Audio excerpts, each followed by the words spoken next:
This is for every person who's ever felt stuck and didn't know why. What if the thing that's holding you back isn't your talent, your education, or where you came from, but one belief you don't even know you're carrying? I'm Tatiana with Full Life RX, and in the next few minutes, I'm going to show you exactly what that belief is and how to change it. This is the Born to Win Mindset series. Let's get into it. The single biggest thing standing between you and everything you want, it's not your talent, it's not your education, and it's not where you came from. It's a belief. One invisible belief running in the background of your mind like an old operating system. And most people never even know it's there. Welcome to the Born to Win Mindset series. This week, we're cracking open chapter 1 of one of the most important books ever written on human potential. And if you pay attention for the next few minutes, you will never look at a challenge the same way again. Here's the big idea.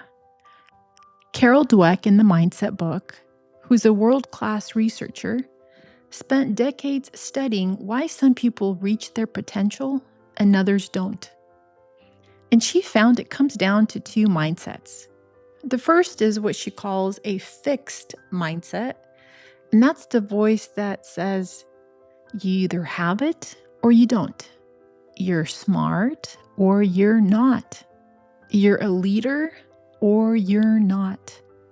People with this mindset avoid hard things because failure would prove to them that they are not good enough. And they play small to stay safe.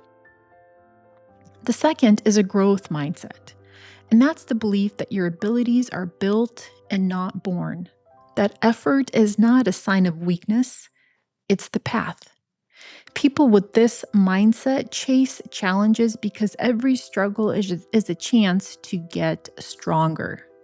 Same world, same obstacles, completely different results, all because of what you believe about yourself.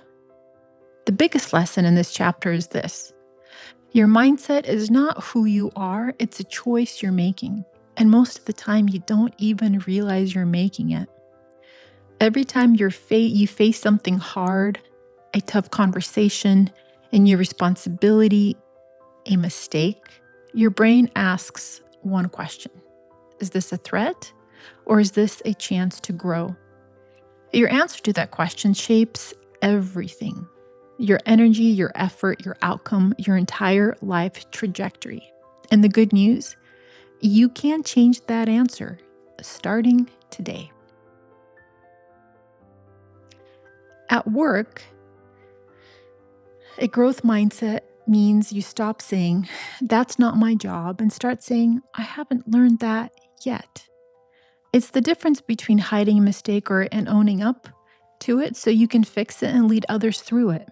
In your family, it means you stop trying to be the parent or the spouse or the sibling who has it all figured out, and you start being the one who's willing to grow out loud. Your kids don't need you to be perfect. They need you to see that you get back up. In your relationships, it means you stop keeping score and start asking, how can I become a better partner, a better friend, and a better teammate? And in your personal growth, it means you finally give yourself permission to be a work in progress, because that's not a weakness. That's where all the power is. So here's some world examples.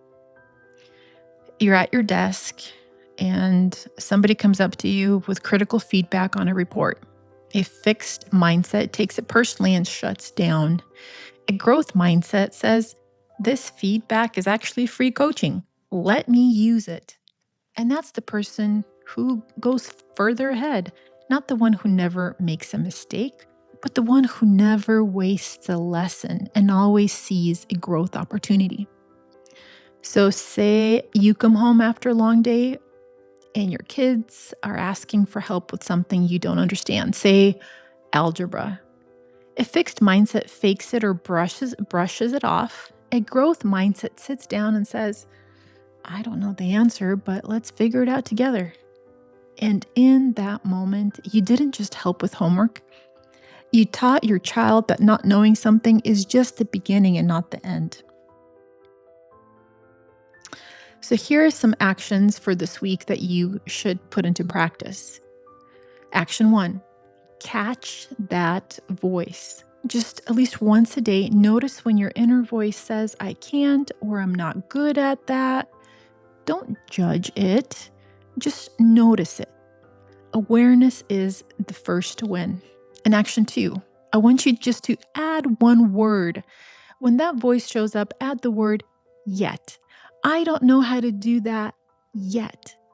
That one word rewires the whole story. And action 3, you want to praise the process. This week, when you see someone on your team put in real effort, especially through something difficult, tell them. Don't just say good job. Say, I see how hard you worked on that, and it shows.